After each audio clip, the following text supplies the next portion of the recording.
Hey guys, welcome back to TechMan. Today, let me show you how to withdraw money from Google Opinion Reward.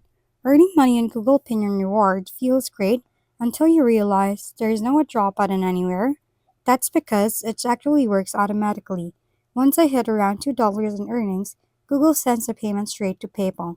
No manual steps needed. The key thing I always check is that the email I use for Google Opinion Rewards matches my PayPal email.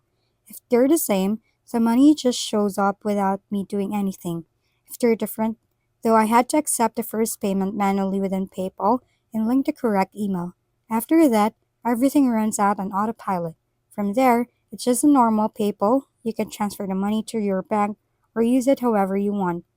Keep an eye on your email for the first payment notifications because if you miss it, you might delay future payouts. If we've been helpful, kindly give us a thumbs up and don't forget to hit the subscribe and bell button for more contents. For any questions and suggestions, comment down below.